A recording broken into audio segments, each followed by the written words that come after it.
దమ్ముంటే ఈ రాష్ట్ర ప్రభుత్వం 42% తెస్తవా సస్తరా ఏం చేస్తారనే తర్వాత మాట. దానికోసం అందరం ప్రయత్నం చేద్దాం. కానీ ఈ కులాల వారీగా చేసినటువంటి లెక్కలు ఎందుకు అసెంబ్లీ టేబుల్ మీద పెట్టలేదు? పబ్లిక్ డొమైన్ సమాధానం చెప్పు సాలిగా.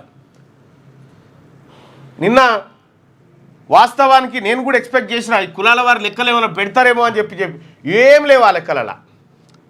కేవలం బిల్లులు తీసుకొచ్చి ఆడ పెట్టిపోయారు. మరి రాష్ట్ర ప్రభుత్వం ఇంటెన్షన్ ఏంది? నీ కులగణన అంటే ఎట్లా ఉండాలి?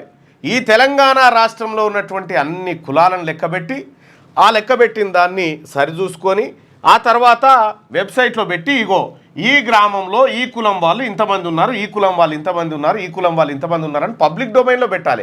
పబ్లిక్ డొమైన్లో ఎందుకు పెట్టాలంటే పబ్లిక్ పైసలతో ఖర్చు పెట్టి చేసినటువంటి సర్వే కాబట్టి పబ్లిక్ డొమైన్లో పెట్టాలి. అది పెట్టకుండా మీరు ఎంత బీసీల మీద యాక్టింగ్ చేసినా కూడా అది ఫలించదు. ఇవాళ ముఖ్యమంత్రి గారు మీరు అబ్జర్వ్ చేసిరా, బీసీ బిల్లు ఎస్ ఈ రాష్ట్ర ప్రభుత్వానికి రాహుల్ గాంధీ గారి ఒత్తిడి ఉండొచ్చు, ఓ బిల్లు అయితే పెట్టిరు. కానీ ఆ బిల్లు ఎంత పారదర్శకంగా ఉంది.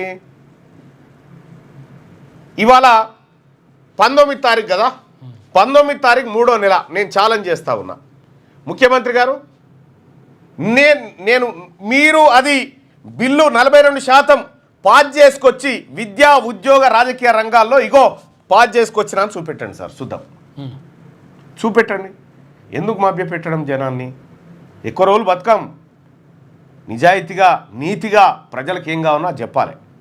అది చెప్పకుండా ఇవాళ నువ్వు మా జనాభా లెక్కలనే అందరినీ కలిపి 3,50,00,000 మంది ఉన్నారని చెప్పి లెక్కలు పెట్టి ఆడ బారేసిపోతే మీ లెక్కలు తప్పని మీ పత్రాల ఆధారంగానే నిరూపిస్తే దానికి సమాధానం ఉండదు. కులాల వారీగా లెక్కలు ఎప్పుడు బయట పెడతారు? ఇది కావాలి.